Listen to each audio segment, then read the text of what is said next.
আসসালামু আলাইকুম, সবাই কেমন আছেন? আশা করি ভালো আছেন। তো এটা হচ্ছে মোটরের কন্ট্রোল বক্স। এটা কন্ট্রোল বক্সটা আগে ছিল এক জায়গায়, এখন মোটর যেহেতু একটা ম্যানহোল করে মোটর ম্যানহোলের মধ্যে ঢুকাই নিচ্ছে, তো আমরাও সেম কন্ট্রোল বক্সটা এখন ম্যানহোলের ভিতরে ফিটিংস করব পাশে, মোটরের পাশে। তো যেহেতু এখান থেকে নাড়াচাড়া করতে হয়, সেই জন্য একেবারে মোটরের পাশেই কন্ট্রোল বক্সটা বসাই দেব। সেম টু সেম তারগুলা যেখান দিয়ে বের করা হয়েছে ওইখান দিয়ে আবার দিয়ে ভালোভাবে ঢুকে আবার সেম ঘাটে ঘাটে বসাই দিতে হবে যেখান থেকে যেটা খোলা হয়েছে। যেহেতু এখানে দুটো আছে, ক্যাপাসিটর থেকে আসছে, সেম নিচে যেভাবে উপরে দেওয়া আছে নিচেও সেম সেইভাবে দিতে হবে।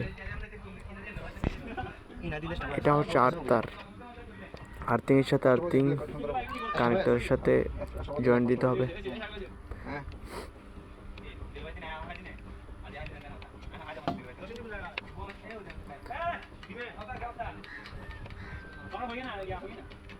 তারপর হচ্ছে এটা হচ্ছে ক্যাপাসিটর থেকে আসছে, এদিক থেকে মোটর থেকে একটা গেছে, সেম টু সেম কানেক্টরের সাথে উপর নিচে করে এটা দিতে হবে।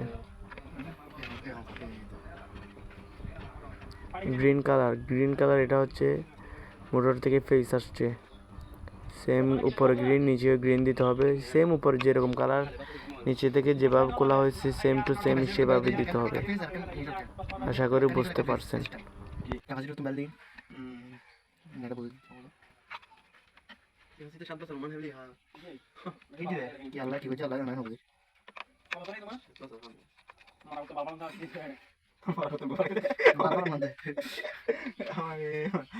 কথা বাজে দিন গো ইয়ে মারা তো সেকেন্ড ধরে